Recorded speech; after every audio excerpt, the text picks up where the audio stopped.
Question of the day.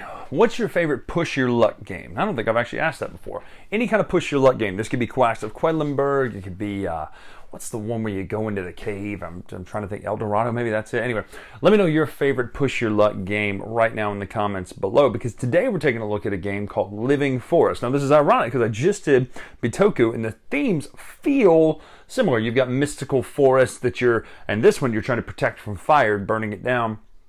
This one is all about pushing your luck to get actions out there so that you can perform the actions in order to be the first to win one of 3 win conditions. So let's take a look at Living Forest, see how it plays, come back and talk final thoughts right now.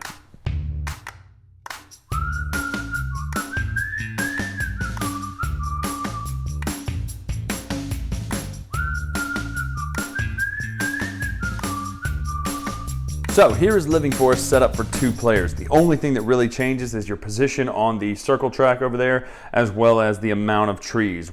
There are 3 winning conditions in this game. You have tokens that will facilitate those 3 winning conditions, but these can be taken by passing someone on the stone tracks. Now, number 1 is to have all 12 types of trees, different trees, on your player board down here. Number 2 is to have 12 fire tokens, not numerical, but tokens themselves. So that is 1 token, even though it's got 3 written on it. Number 3 is to have 12 of this symbol showing. This is like a lotus. If you have that showing, whether on your board, this is not currently active until you have the entire row of trees. On your board, on your helper display, or on this, if you have 12, you can win. And that's one that blindsides people. Plus, some of the trees themselves will give you bonuses. Let's take a look at a few of these trees here.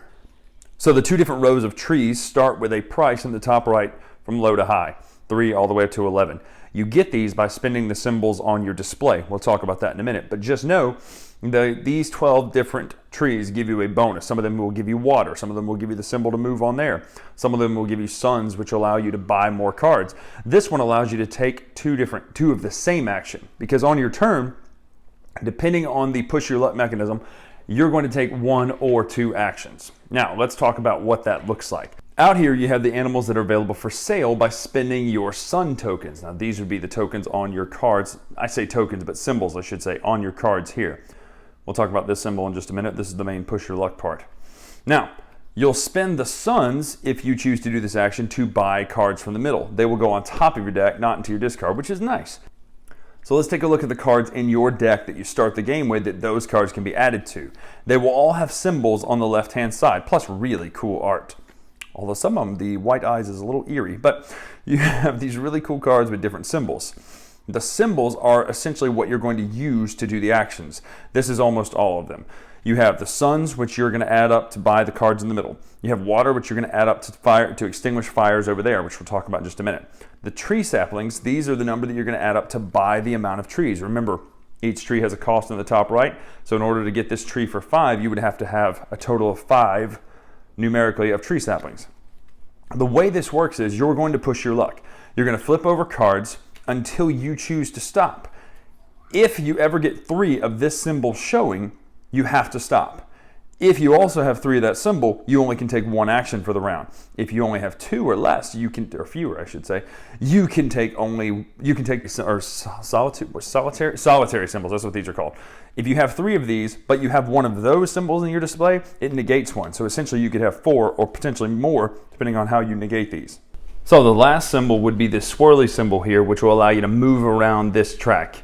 When you land on a space, you take the action associated with it. For instance, this would be taking the X symbols. This would be taking water action to put out fire, which we talked about, where, again, if you had enough water, you can put out a certain amount of fire and take the token. After the action phase is taking place, you're going to evaluate the fire. You're going to count up the total numerical value of fire. So this is 7, 2, and 9 is 11. Then you're going to check to see how many water symbols you have in your display, plus your board if you had any of the bonuses on it from the trees or from here. If you have enough, nothing happens.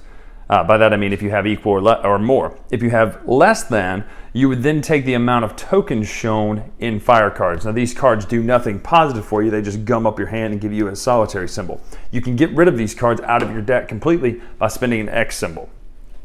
Lastly, you're then going to evaluate how many cards have been taken and give fire based on the row. So if cards have been taken from here, it's 4 fire for it, 3 here, 2 here. Then you're going to play until someone meets one of the victory conditions. That would be having all 12 different types of trees, having 12 lotus symbols showing, or lastly having 12 fire tokens in your display over here.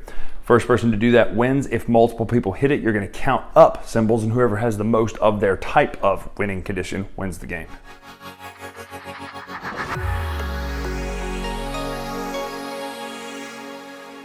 So that's Living Forest. It does some unique things, and here's what I like about it. I like the push your luck aspect. But before we get there, let's talk about art direction, all that sort of stuff. I have a major gripe. It's a small thing, major gripe.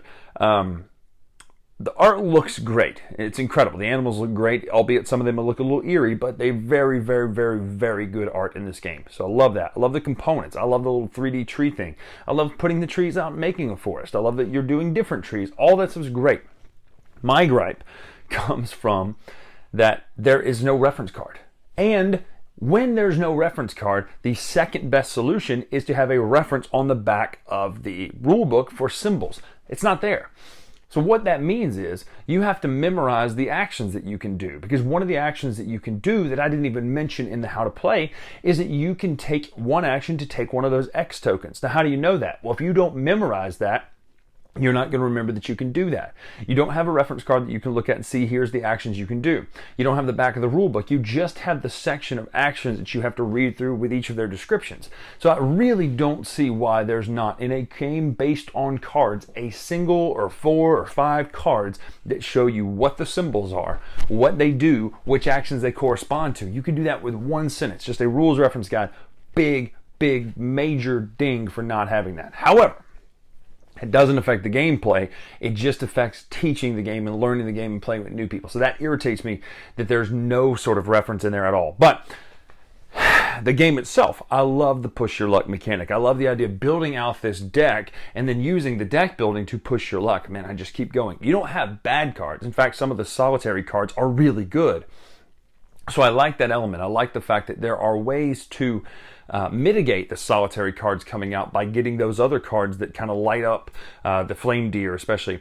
Really good card. So I actually like the push your luck mechanic. My only other gripe, and again, it does make the game really quick paced, I should say. Not necessarily quick, because it can go on for a little while, but not 2 hours or anything like that. But it's quick paced, is that you can only do 1 or 2 actions. Now, I would like it so it feels like you're playing a video game and all you keep finding is shotgun shells. You find a ton of shotgun shells as Resident Evil 8 or something. You find tons of them, right? But you don't have a shotgun. That's what a lot of turns can feel like, is, man, I've got these great cards. I can't do anything with them. Or I need to do this action instead of having that. So it forces you every time to reevaluate after you've played.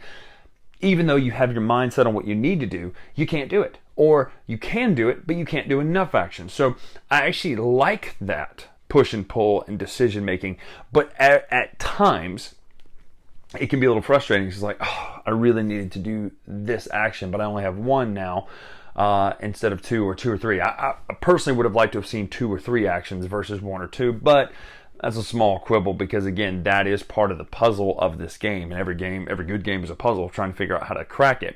And that's one of the puzzles, is how do I spend this 1 or 2 actions this round?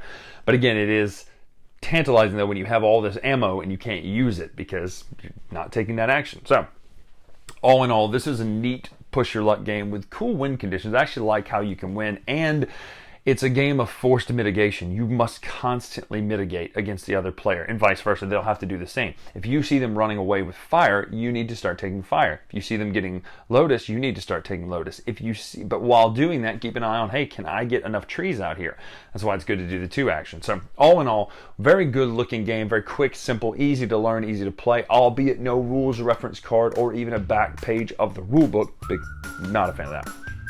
But all in all, neat game. I like Living Forest. I think you'll like it too if you like push your luck mechanics. This is one to definitely try because it's a deck building push your luck game. So, Bryan Drake here on the Dice Tower. Make sure to follow us on Instagram, Twitter, etc. Dice Tower Bryan. Until next time, we'll see you.